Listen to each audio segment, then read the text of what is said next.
Vamos direto ao ponto. Quem acompanha o mercado financeiro já sabe, né, que a grande conversa do momento é uma só: a queda dos juros. O Comitê de Política Monetária, o Copom, finalmente deu o sinal de que o ciclo de cortes vai começar. E a reação, assim, instintiva de muita gente é pensar: ótimo, hora de comprar ações. Mas a verdade é que o dinheiro fácil, sabe, aquele de quem apostou antes da notícia, esse talvez já tenha sido feito. Porque, pensa bem, o Ibovespa já subiu 49% nos últimos 12 meses. Um investimento de R$ 1.000 no índice 6 meses atrás, hoje valeria, sei lá, uns 1.390.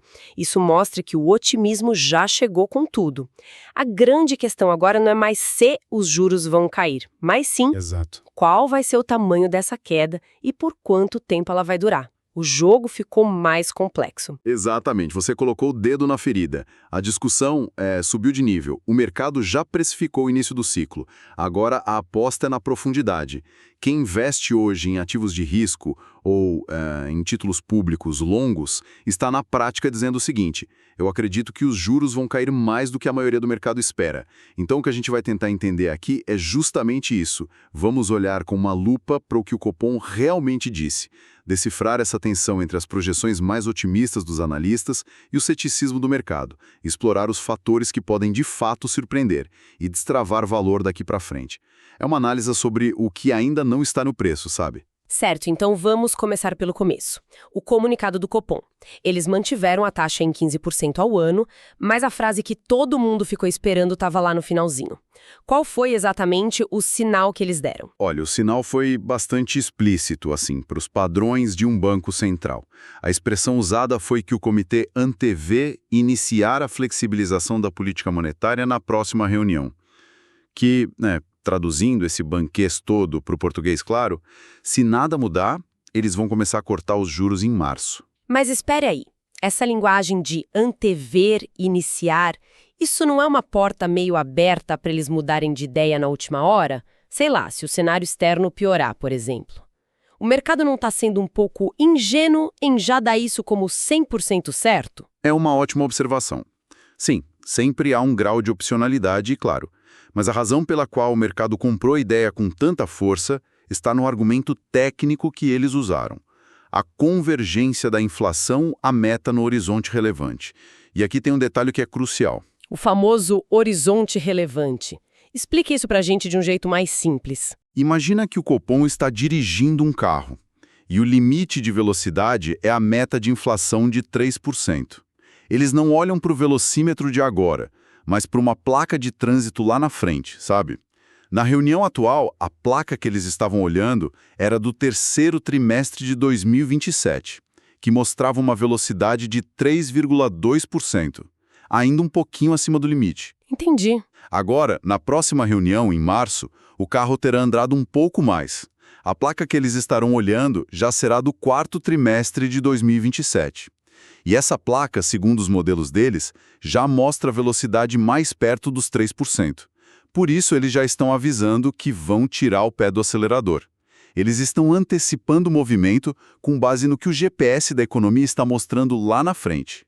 É por isso que o mercado está tão confiante. Essa analogia foi perfeita. Ok, então o Banco Central traçou um plano de voo, mas a gente sabe que a torre de controle, que nesse caso é o mercado, nem sempre concorda com o piloto. Como tá essa conversa entre eles agora em termos de números? E aí que a história fica realmente boa. Existe uma dissonância clara entre o que o mercado negocia hoje e o que os especialistas projetam para o futuro. Vamos aos dados.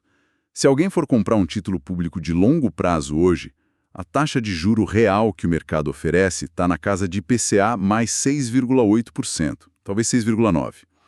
Um tesouro pré-fixado está pagando 13,31% ao ano. Esse é o preço do pessimismo. É a realidade de hoje. 13%? É uma taxa bem alta, né? Considerando que a inflação está caindo. Exatamente. Agora vamos contrastar isso com as projeções.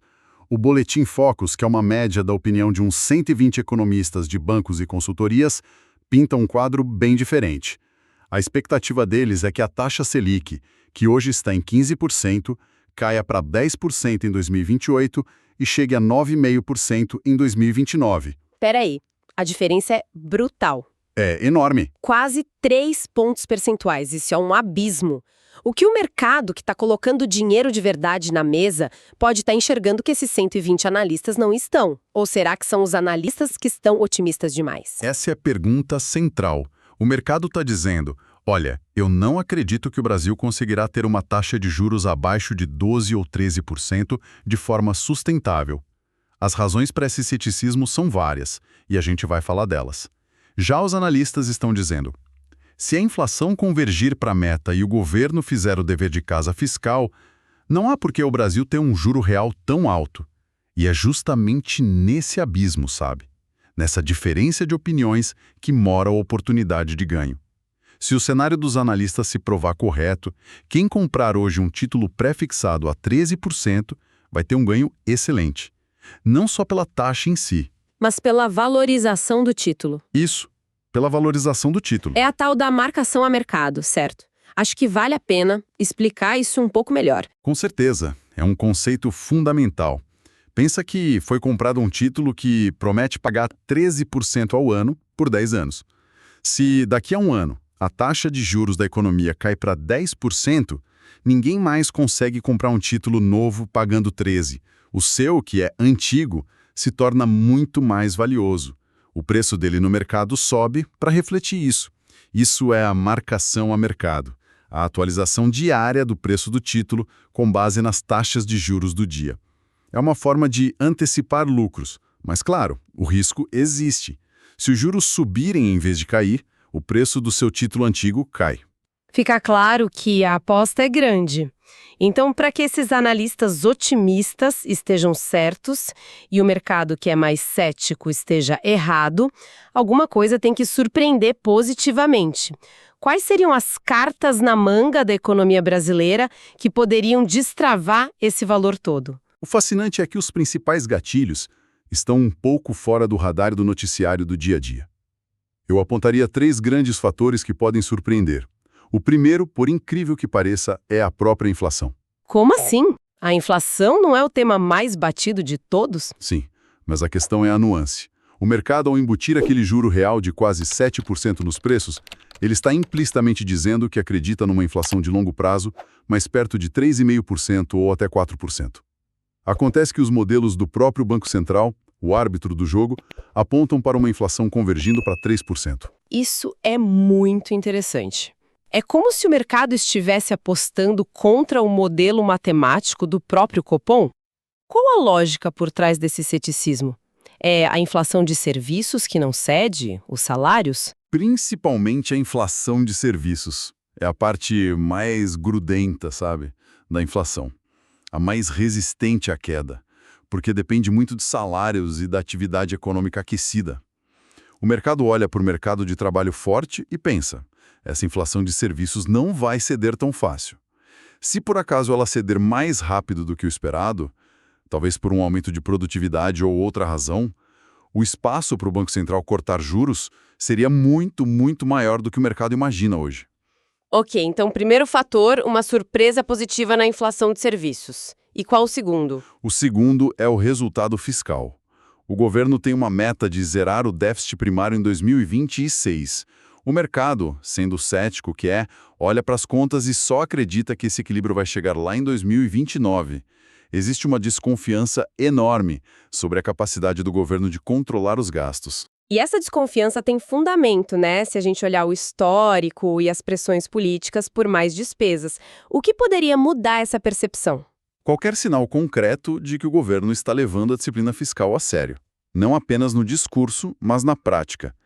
Uma reforma administrativa que gera economia, o cumprimento rigoroso das metas do arcabouço fiscal, ou até mesmo um aumento de arrecadação acima do esperado que ajude a fechar as contas. Se o governo conseguir antecipar essa meta de déficit zero de 2029 para 2027, por exemplo, seria uma surpresa gigantesca e positiva que mudaria a curva de juros da noite para o dia. Faz todo sentido. E qual o terceiro fator? Eu imagino que esteja ligado a esse. A previsão do mercado é que essa dívida suba até atingir 78% do PIB. Se o governo mostrar um controle fiscal melhor, essa trajetória pode ser bem mais suave. A dívida pode estabilizar em 75%, por exemplo. E como esse número, 78% versus 75%, se compara com outros países emergentes? A gente está muito fora da curva ou esse pessimismo é um pouco exagerado? É um bom ponto. O Brasil já tem uma dívida mais alta que a média dos emergentes. Por isso o mercado é tão sensível a esse tema. Mas uma trajetória controlada, mesmo que num patamar mais alto, já seria um alívio. Uma dívida que cresce menos significa que o país é percebido como um devedor mais seguro. O risco país cai. E aí tudo se conecta. Uma política fiscal mais controlada sinaliza que a dívida é sustentável. É como a pessoa que chega no banco com as contas em dia e um plano financeiro sólido. O gerente do banco se sente mais seguro e oferece um empréstimo com juros mais baixos. A analogia é perfeita. O mercado passa a cobrar juros menores para financiar o governo. E essa queda de juros não fica só nos títulos públicos. Ela se espalha como uma onda por toda a economia. O crédito para as empresas expandirem fica mais barato. O financiamento para comprar um carro ou um apartamento fica mais acessível. E para a Bolsa de Valores, o efeito é direto. Empresas com dívidas mais baratas têm um custo financeiro menor, o que aumenta o potencial de lucro. E lucros maiores levam a ações mais valorizadas. Foi exatamente esse ciclo virtuoso que a gente viu entre 2016 e 2019. Quando, em meio a um cenário de ajuste fiscal, o Ibovespa subiu mais de 190%. O potencial é enorme. Mas isso me leva a uma outra questão. Diante de um cenário com possibilidade de ganhos tão grandes, a tentação de apostar tudo em uma única ideia é forte. Aquela mentalidade de agora vai, vou colocar todo o meu dinheiro em ações ou vou comprar aquele título IPCA 2050 para maximizar o ganho na marcação a mercado. E esse é o maior perigo de todos. É a armadilha perfeita para o investidor. Existe um viés cognitivo muito estudado chamado efeito Dunning-Kruger. Em resumo, ele diz que pessoas com pouco conhecimento sobre um assunto tendem a superestimar brutalmente a própria capacidade. No mercado, isso é fatal. A pessoa leu 2 notícias, viu a bolsa subir por 6 meses e acha que descobriu o segredo do universo. Exatamente. Eu mesmo, no início da minha carreira, passei por isso. Achei que tinha decifrado o mercado de dólar. Em uma semana, perdi o que tinha levado 6 meses para ganhar. Foi uma lição dolorosa que a gente não esquece. A verdade é que ninguém, absolutamente ninguém, sabe com certeza se a Selic vai para 10%, 9% ou se vai voltar a subir por algum problema inesperado. A incerteza é a única certeza que a gente tem. Por isso, a diversificação não é só uma recomendação, é uma questão de sobrevivência. É a velha história, né? O objetivo não é ser o herói de um ano acertando a maior alta da bolsa. O objetivo é continuar no jogo por décadas, construindo patrimônio de forma consistente. É uma maratona, não uma corrida de 100 metros. Perder uma parte grande do capital obriga a ter um retorno muito maior só para voltar ao 0 a 0. Perfeito. Investir é um processo contínuo de aportes, de rebalanceamento, de paciência. Tentar acertar o timing exato e a intensidade do movimento é uma receita quase garantida para a frustração. A estratégia mais inteligente é ter uma carteira balanceada que se beneficie de uma queda de juros, mas que também proteja se o cenário azedar. Então, para a gente fechar a conta e resumir a história, a primeira parte da festa, a da notícia de que os juros iam cair, parece que já aconteceu. O foco agora mudou completamente para o quanto e por quanto tempo esse ciclo de cortes vai durar. Isso. E a resposta para essas perguntas vai depender fundamentalmente daqueles 3 fatores que a gente discutiu. Um comportamento da inflação melhor que o esperado, disciplina do governo com as contas públicas e uma trajetória mais suave para a dívida. Há motivos para um otimismo cauteloso, mas as incertezas são grandes demais para justificar qualquer tipo de aposta única. A diversificação é a rainha. E só para deixar uma pulga atrás da orelha de quem está nos ouvindo. A gente falou muito sobre como as ações do governo e do Banco Central influenciam as taxas de juros que o mercado pratica. Mas e o caminho inverso? Até que ponto a expectativa do mercado, expressa nesses juros de 13%, não acaba disciplinando e limitando as opções do próprio governo? como um governo que quer implementar uma política que, na sua visão, levaria a juros de 9%, consegue fazer isso quando o mercado que financia a dívida está exigindo 13%. É uma dinâmica de mão dupla, um cabo de guerra silencioso, que, no fundo, define o futuro econômico do país. Bem-vindos ao debate. O Banco Central sinalizou o início de um ciclo de corte na taxa Selic e o mercado reagiu com força.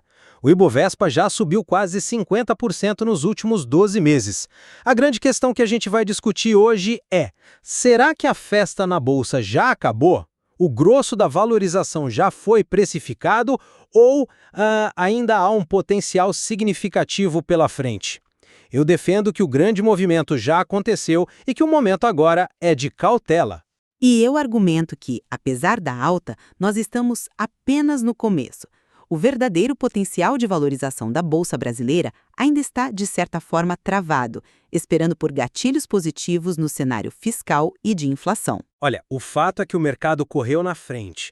Quem investiu, por exemplo, R$ 1.000 no Ibovespa há 6 meses, hoje tem quase R$ 1.400.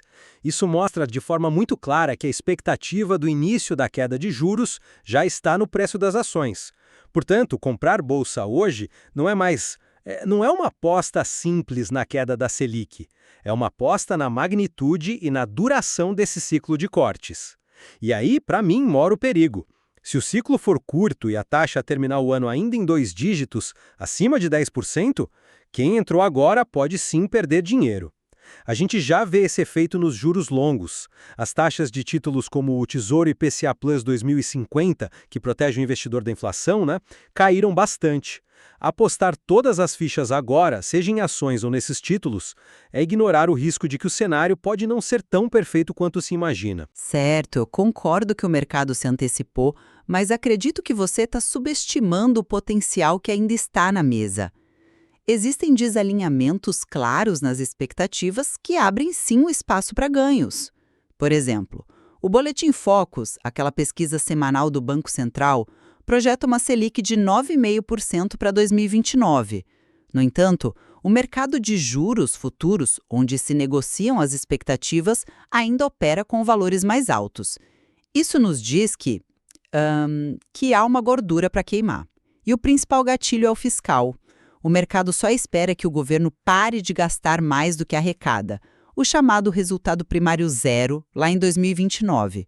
Se o governo mostra um comprometimento e entrega isso antes, vai ser um gatilho poderosíssimo de alta. O mesmo vale para a inflação. O mercado projeta 13,5%, mas o próprio modelo do Banco Central aponta para 3%. Uma inflação menor abre espaço para juros mais baixos. E isso vai direto para o preço das ações. Mas essa sua aposta em surpresas positivas não ignora o dado mais concreto que a gente tem, que é a trajetória da dívida. As projeções indicam um aumento da dívida pública de 70% para 78% do PIB nos próximos anos. Basear uma estratégia de investimento na expectativa de que essa realidade vai ser completamente revertida não é arriscado demais. A prudência nos diz que o mais importante agora é proteger o capital. Ok, eu entendo a sua preocupação com o risco fiscal, mas é justamente aí que mora a oportunidade. O meu ponto é sobre a simetria. O pessimismo já está no preço. Se o governo simplesmente cumprir o cenário medíocre que o mercado já espera, não se perde muito. Mas se ele surpreender positivamente, mesmo que um pouco, o potencial de ganho é enorme. A aposta não é na perfeição, é na melhora. E nós já vimos esse filme antes. Lembre-se do que aconteceu entre 2016 e 2019. O pessimismo era generalizado, mas bastou um sinal de ajuste fiscal crível para o Ibovespa disparar mais de 190%. Não estou dizendo que a história vai se repetir exatamente, mas ela nos mostra o que é possível quando a percepção de risco melhora. Esse exemplo histórico é forte, mas o contexto de partida e as pressões políticas eram diferentes, Hoje, a minha preocupação é com o ritmo. Se o Banco Central precisar fazer um ciclo de cortes mais curto e menos intenso do que o mercado espera, talvez por uma inflação de serviços mais resistente, quem entrou no auge do otimismo pode ficar com um prejuízo relevante. O risco de uma falsa largada é real e não pode ser ignorado. Proteger o patrimônio com uma carteira bem diversificada me parece mais sensato do que tentar acertar uma alta espetacular. Entendo o risco do timing. Mas o ponto fundamental é que os ativos brasileiros estão descontados justamente por causa dessas incertezas. Uma melhora marginal no cenário, seja fiscal ou inflacionário, não apenas justifica juros mais baixos, mas também força uma reavaliação completa do valor das empresas. O potencial não é só de uma alta momentânea impulsionada por fluxo, mas de uma reclassificação de risco do país, o que teve um efeito muito mais duradouro e significativo. É por isso que eu acredito que o verdadeiro ciclo de alta ainda nem começou. No fim, minha análise reforça a visão de que a incerteza sobre a profundidade desse ciclo de cortes é o fator-chave. Diante disso, a construção de um patrimônio sólido ao longo do tempo, sobrevivendo às volatilidades, é mais importante do que tentar acertar a grande valorização de um único ano. E para mim, essa mesma incerteza, vista por outra ótica, representa a oportunidade. O mercado já absorveu a notícia do início dos cortes, mas o potencial transformador de uma melhora macroeconômica, por menor que seja, ainda não está nem perto de ser precificado. Portanto, a resposta para o nosso debate, se a alta da Bolsa está no fim ou apenas começando, dependerá fundamentalmente da execução da política econômica nos próximos meses. A evolução dos dados fiscais e da inflação é que vai definir qual de nós teve a perspectiva mais precisa. Esse estudo não constitui nenhum serviço de análise ou recomendação. Este é um mercado de renda variável, bolsa de valores, onde o risco é inerente, toda e qualquer decisão é de cada investidor. Um abraço e até a próxima.